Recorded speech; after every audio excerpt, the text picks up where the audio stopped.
بسم اللہ الرحمن الرحیم۔ گناہ اور اللہ کی نافرمانی پروردگار کی ناراضگی کا ذریعہ ہے۔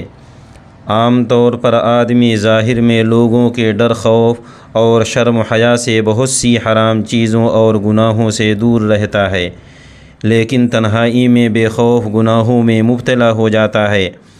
اس لیے خلوت اور تنہائی میں اللہ سے غافل نہیں ہونا چاہیے، کیونکہ ہمارے سارے اعمال اللہ تعالیٰ کے علم میں ہیں۔ اسی لیے مختلف موقعوں پر رسول اللہ صلی اللہ علیہ وسلم نے تنہائی میں اللہ تعالیٰ سے ڈرنے کی خاص طور پر وصیت فرمائی ہے۔ بعض لوگ ظاہر میں دیندار اور عبادت گزار ہوتے ہیں، لیکن وہ تنہائی میں گناہوں سے اپنے دامن کو نہیں بچاتے۔ ایسے لوگوں کی دینداری انہیں کچھ کام نہیں آئے گی، ان کی عبادت اور نیکیوں کی اللہ تعالیٰ کے یہاں کوئی قیمت نہیں ہوگی۔ ابن ماجہ میں حضرت ثوبان رضی اللہ عنہ سے روایت ہے، رسول اللہ صلی اللہ علیہ وسلم نے ارشاد فرمایا، میں اپنی امت میں سے یقینی طور پر ایسے لوگوں کو جانتا ہوں جو قیامت والے دن اس حال میں آئیں گے کہ ان کے ساتھ تہامہ پہاڑ کے برابر نیکیاں ہوں گی۔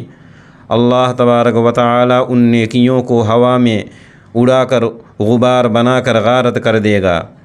تو حضرت ثوبان رضی اللہ عنہ نے عرض کیا، اے اللہ کے رسول، ہمیں ان لوگوں کی نشانیاں بتائیے، ہمارے لیے ان لوگوں کا حال بیان فرما دیجئے، تاکہ ایسا نہ ہو کہ ہم انہیں جان نہ سکیں اور ان کے ساتھ ہو جائیں۔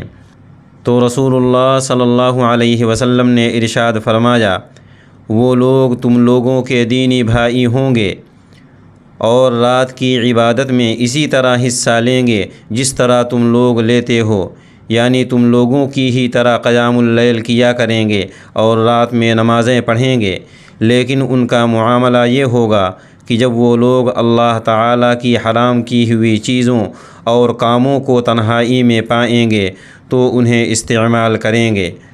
اللہ تبارک و تعالی ہم سب کی تنہائی کے گناہوں سے حفاظت فرمائے۔